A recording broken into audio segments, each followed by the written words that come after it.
상간남에게 사과받을 수 있는 날은 절대 없을 거예요. 사과도 하지 않을 거고요. 그런 거 기대하지 마시고 그냥 순리대로 법으로 조지세요. 재차, 누차 강조하지만 상간자 따위에게 도덕성을 강요하는 것은 속위에 경일기이며 들리지도 않을 겁니다. 그냥 금융치료를 통해 응징하는 것이 훨씬 더 저들에게 타격일 것입니다. 그럼 도대체 왜 상간남은 반성하지 않고 적반하장으로 나오는지 그 이유에 대해 말씀드리겠습니다.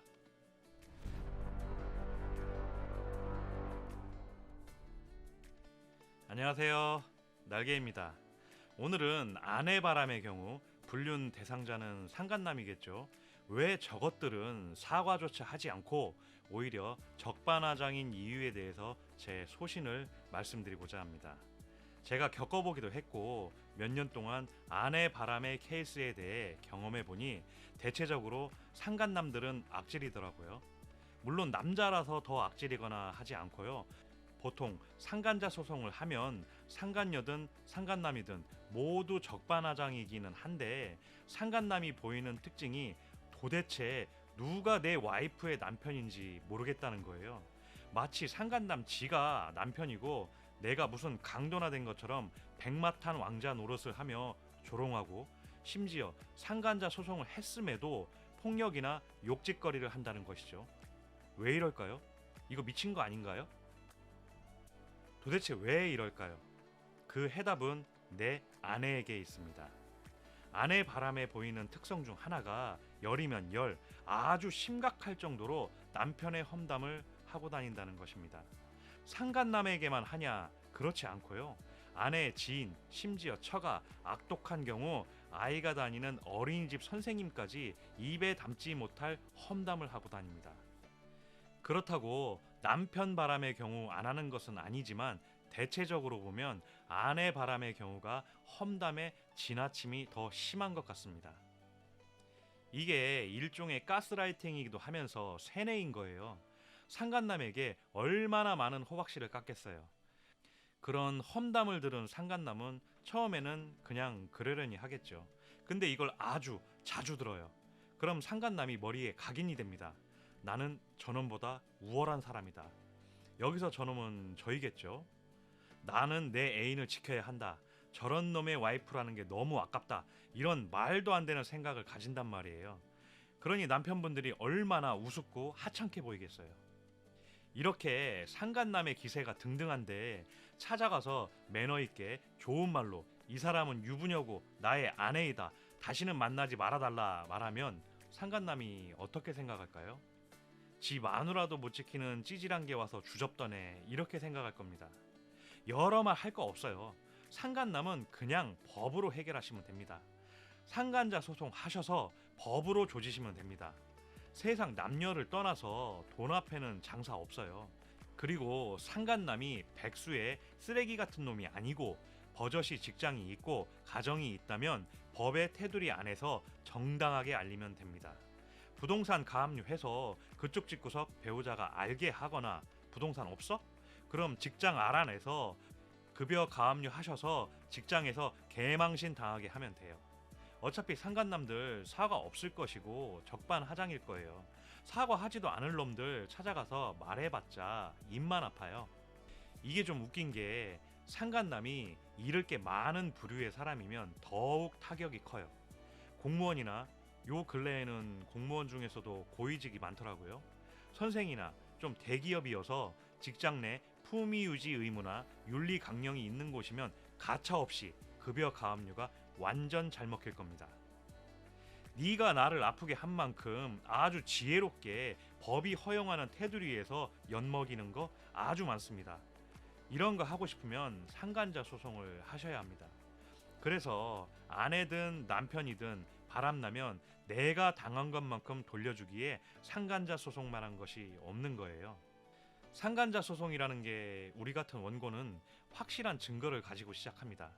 이 말뜻은 승소할 수 있는 증거를 확보해 놓고 시작하기 때문에 지기도 힘든 소송이고 요건사실이라고 해서 다른 민사소송에 비해 증명해야 할 게 딱 두 가지뿐입니다.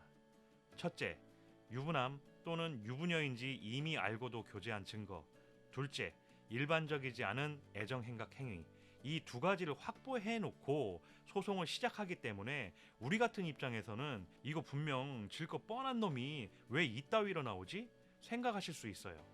아까도 말씀드렸지만 그 비밀은 내 아내에게 있습니다.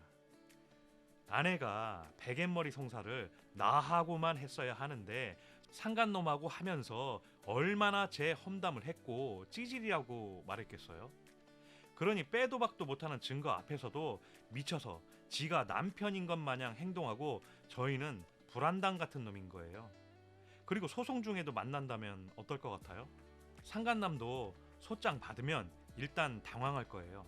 근데 그걸 위로해주고 용기를 북돋아주는 게 내 아내란 말이죠. 그러니 상간남은 학대받고 가련한 저 여인을 구원해준 것밖에 없는데 왜 나한테 이러냐 하고 상간남 본인은 아무 죄 없고 오히려 구해준 것이다. 이렇게 나오는 겁니다. 이 똥인지 된장인지 구분도 못하는 정신 나간 놈 치료법이 뭐예요? 금융치료밖에는 없어요. 아무리 힘들어도 빼박 증거 잡아서 소송해야만 하는 이유입니다.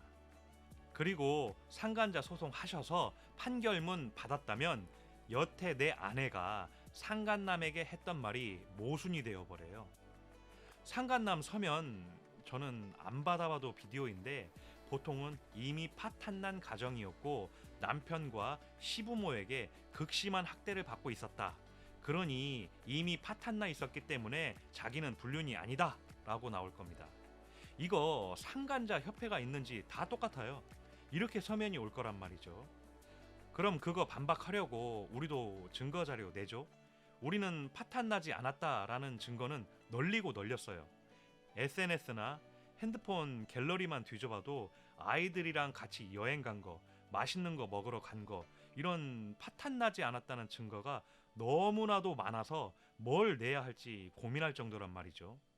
상간남 나타나기 전에는 파탄난 적 없으니까 그게 정확한 표현이잖아요. 근데 상간남은 파탄났대. 왜? 내 아내가 그렇게 부풀려서 이야기를 했으니까.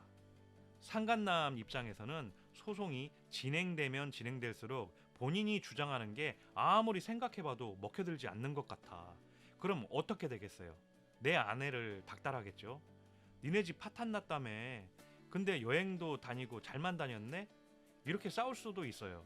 이렇게 내 아내와 상간남 사이가 균열이 가는 효과를 얻을 수 있습니다. 아내 바람 잡는데 가장 효과적인 게 이렇게 상간남하고 균열이 가게 해서 서로 헐뜯고 싸우게 만들고 내 아내를 미안하지만 낙동강 오리알로 만드는 게 최고의 해법입니다. 오늘의 주제는 아내 바람 중 상간남이 적반하장인 이유에 대해 말씀드렸지만 사실 남편 바람과 아내 바람은 거의 유사합니다. 젠더 갈등을 유발하려는 의도는 전혀 없었고요. 현명하게 대처하셔서 가정에 평안이 오기를 바라는 마음에 제작해봤습니다. 모쪼록 행복만 하시기를 바라며 오늘의 영상은 이것으로 마치겠습니다. 감사합니다. 날개였습니다.